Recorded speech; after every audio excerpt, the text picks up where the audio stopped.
제12과 영화 1 주제글. 영화란 부활의 첫 열매 되신 그리스도처럼 영화로운 몸으로 사는 것을 말합니다. 지상에서 경험되는 완전은 상대적이지만 천상에서 경험되는 영화는 절대적으로 완전한 상태입니다. 영화는 의식적인 죄뿐 아니라 무의식적인 죄까지도 용서받는 상태를 말합니다. 또한 무지, 실수, 연약함, 유혹에서마저도 자유로움을 얻게 된 상태입니다. 죽을 몸이 죽지 아니할 몸으로, 썩을 몸이 썩지 아니할 몸으로, 병드는 몸이 병이 들지 않는 몸으로 부활하는 것입니다. 다음은 철로 역정에서 크리스천과 소망이 하늘나라에 도착한 후 경험한 일입니다. 순례자들은 빛나는 옷을 입은 이들과 하늘나라의 영광에 관한 이야기를 나누었습니다. 천사들은 그곳의 아름다움과 영광은 말로 다 표현할 수 없노라고 했습니다. 시온산과 하늘의 예루살렘, 헤아릴 수 없이 많은 천사들, 완전하게 된 의인들의 영이 거기에 있습니다. 여러분은 하나님의 낙원으로 가서 생명나무를 두 눈으로 확인하고 영원토록 변치 않는 열매를 먹게 될 것입니다. 그곳에 가면 흰옷을 받아 입고 날마다 그리고 영원토록 임금님과 걸으며 즐거운 대화를 나누게 됩니다. 낮고 낮은 이 세상에 머무는 동안 보았던 슬픔, 질병, 고통, 죽음 따위를 다시는 보지 못할 것입니다. 이전 것들이 다 사라져버렸기 때문입니다. 영광스러운 모습으로 변화되어 그리스도와 같이 완전하게 된다면 어떨지 생각이나 느낌을 적어보십시오. 2. 들어가는 말. 현대인의 평균 수명을 보고 자신도 그만큼 살 수 있다고 생각한다면 그것은 크나큰 착각입니다. 죽음은 예상하지 못할 때 불현듯 찾아옵니다. 그리고 이런 죽음은 그 누구도 피해갈 수 없습니다. 그런데 많은 사람이 죽음을 잊고 살아갑니다. 애써 불편한 진실을 외면하고 사는 것입니다.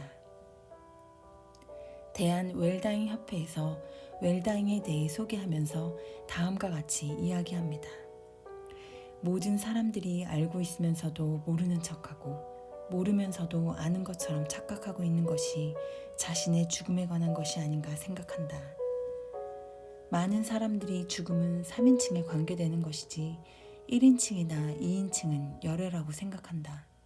그러기에 겨우살이는 준비하면서도 자신의 죽음은 준비하지 않는다. 그래서 죽음은 모든 사람에게 당혹스러운 것이 되고 안타까운 이별이 된다.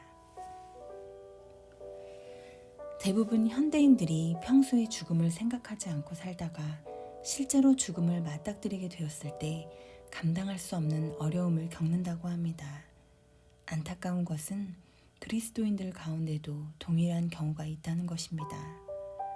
기독교 안에는 죽음의 두려움을 극복할 풍부한 자원이 있습니다. 초기 기독교인들이 당시의 사람들과 달랐던 두드러진 점은 부활에 대한 소망이 있었다는 점입니다. 부활에 대한 소망은 사망아 너의 승리가 어디 있느냐, 사망아 네가 쏘는 것이 어디 있느냐 라는 말씀처럼 죽음에 대한 예수 그리스도의 승리를 의미했습니다. 믿음의 성도들은 부활에 대한 소망을 갖고 하나님 앞에 설 영광스러운 날을 기대하며 살았습니다.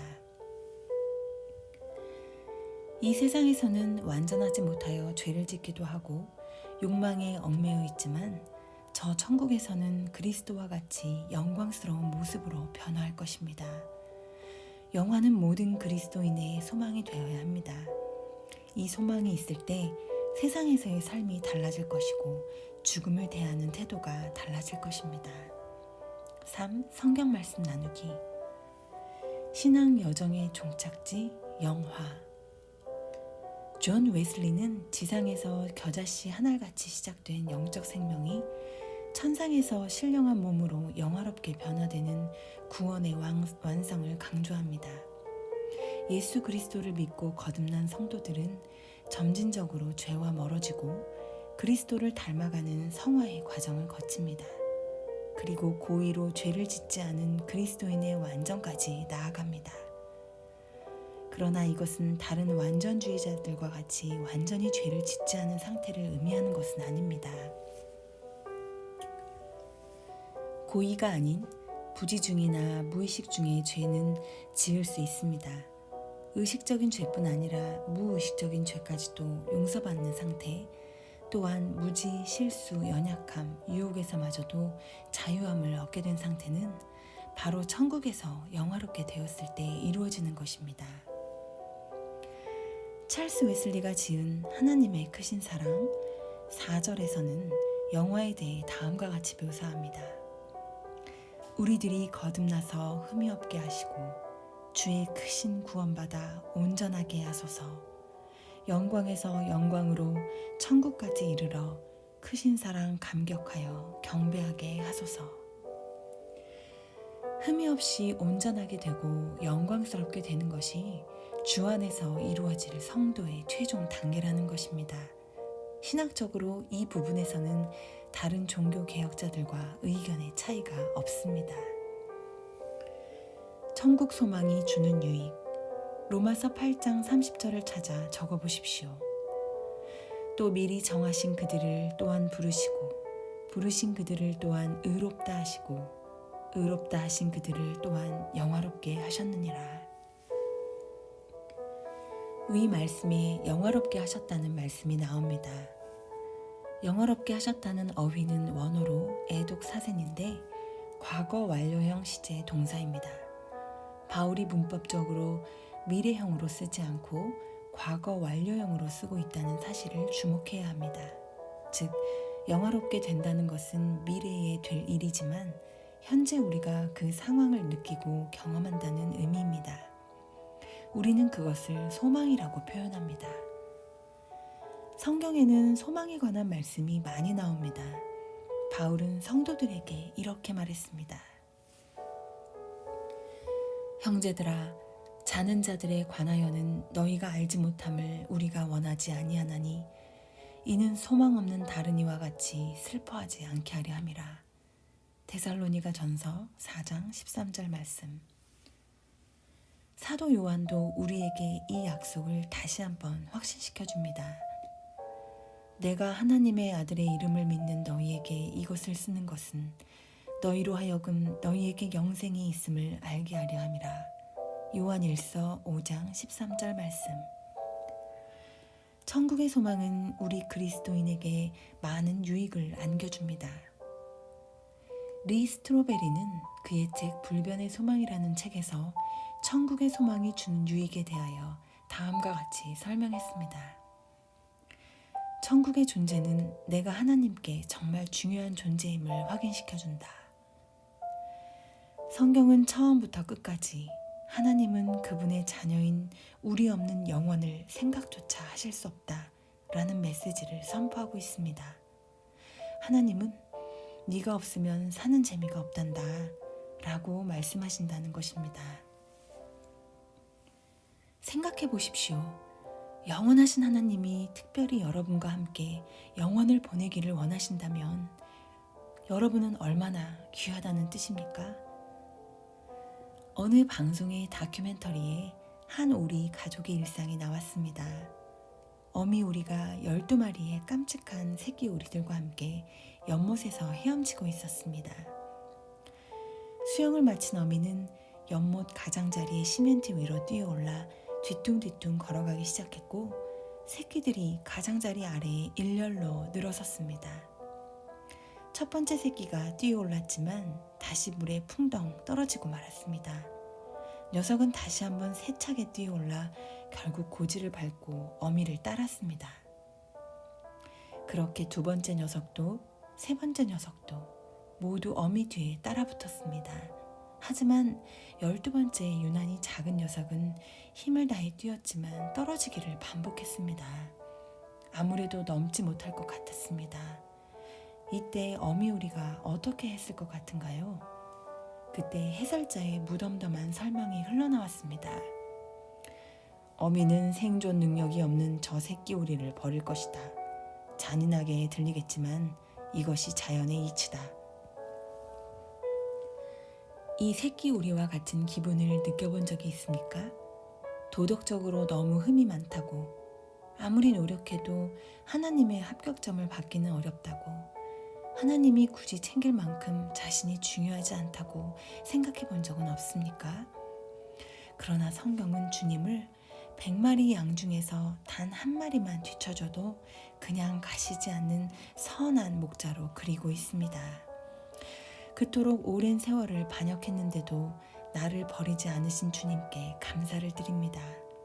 반복된 죄로 말미암아 하나님의 기준에 턱없이 모자라는 나를 그냥 놔두고 가버리지 않으신 주님께 감사를 드립니다. 이런 나를 영원의 동반자로 삼으신 주님께 감사를 드립니다. 주님과 영원히 함께할 천국의 존재는 내가 그분께 얼마나 귀한 존재임을 깨닫게 해줍니다. 천국의 존재는 나에게 마르지 않은 용기를 준다. 나는 천국에서 하나님과 영원히 산다라는 확신을 얻고 나면 인생을 바라보는 시각 자체가 완전히 변하게 됩니다. 물론 여전히 실패가 찾아옵니다. 여전히 고통이 느껴지고 분쟁에 휘말리고 비극을 마주합니다.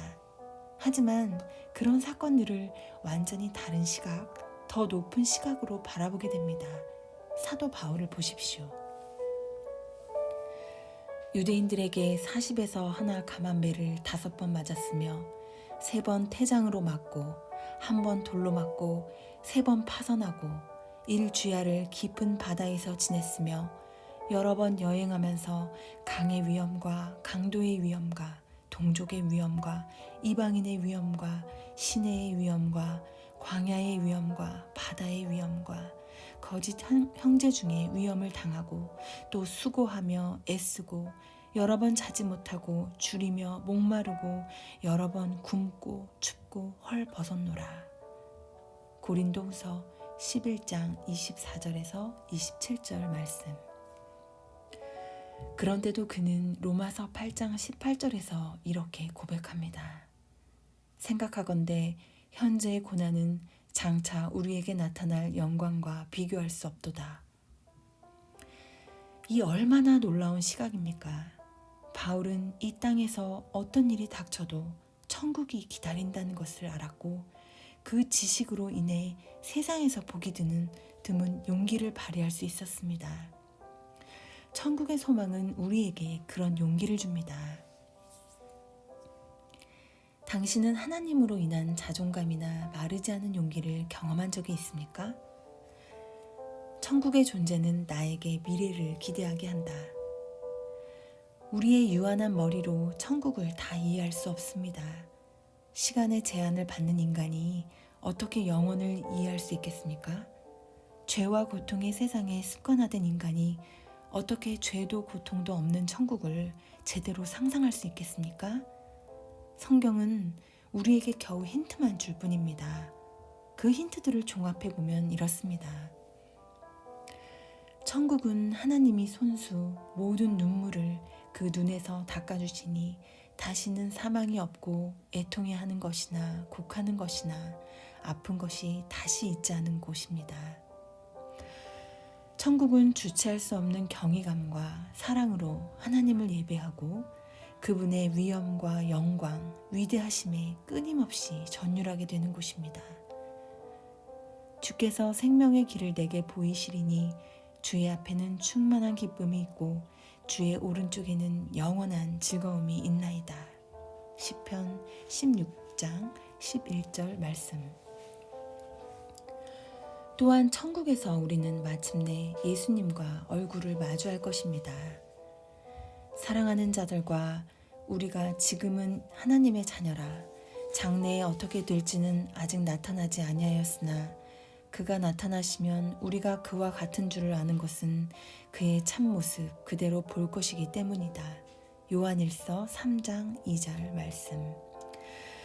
그날이 오면 예수님이 나와 눈빛을 교환하시고 나를 갈비뼈가 으스러질 정도로 꼭 안아주시리라 믿어 의심하지 않습니다. 연동교회를 섬겼던 이성희 목사가 영으로 걸으라 라는 책을 썼습니다. 그 책에 이런 글이 있습니다. 나의 아버지는 목회자시며 신학자시며 저술가이셨습니다. 아버지는 그 많은 저서들을 직접 출판하실 만큼 저서들의 마음을 담았습니다. 아버지의 마지막 저서는 신약성서 개론입니다. 하루는 나에게 원고를 한아름 넘겨주시면서 이 책은 내가 써라고 하셨습니다. 아버지, 왜 이 책을 제가 내야 합니까? 글쎄, 내가 아무래도 그 생각이 든다. 원고지를 받아들고 첫 장을 넘겼습니다. 첫 장에는 나의 마지막 저작이 될 것 같은 이 책을 내 평생에 충성된 반려자, 내 사랑하는 아내 설귀현님께 드린다 라고 쓰여 있었습니다. 그 순간 나는 아버지의 소명이 끝난 것을 알았습니다. 그 원고지를 내 손에 받은 이틀 후 여느 때처럼 아침 문안을 드리는 전화에 어머니께서는 아버지께서 잘 걷지 못하시고 자꾸 넘어지신다 라고 하셨습니다. 그날부터 아버지는 잘 걷지 못하셨습니다. 마지막 6달 동안은 전혀 걷지 못하셨습니다. 한번 내가 병실에 들어갔을 때 아버지는 허공을 향해 손을 휘 저으셨습니다. 아버지, 왜 그러십니까? 천사가 와 있다. 몇 분이나 오셨는데요? 아버지는 한참 손가락으로 헤아려 보시더니 6분이 와 있다 라고 하셨습니다. 그 후로 아버지는 6번이나 천당에 다녀오셨다는 말씀을 하셨습니다. 이 땅의 걸음이 멈추는 날부터 아버지는 하늘 걸음을 시작하신 것입니다. 지금은 하늘나라에서 주님과 더불어 하늘 산책을 계속하고 계실 것입니다. 천국의 기쁨과 즐거움을 이 세상에서 누린 경험이 있습니까? 4. 삶의 적용. 고린도전서 13장 12절에서 사도 바울은 다음과 같이 말씀합니다. 우리가 지금은 거울로 보는 것 같이 희미하나 그때에는 얼굴과 얼굴을 대하여 볼 것이요 지금은 내가 부분적으로 아나 그때에는 주께서 나를 아신 것 같이 내가 온전히 알리라. 영화를 통해서 우리가 알 수 있는 것은 지금은 희미하게 보이고 부분적으로 알지만 주님 앞에서는 그날에는 모든 것이 완전해진다는 것입니다. 완전해질 것에 대한 소망이 지금 이 세상을 살아가는 우리에게 용기와 힘을 줍니다. 하나님께서 우리를 완전하게 하실 것입니다.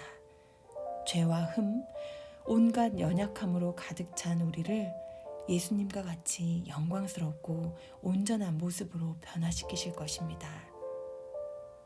이번 과를 공부하면서 느낀 점이나 생각을 적어 보십시오.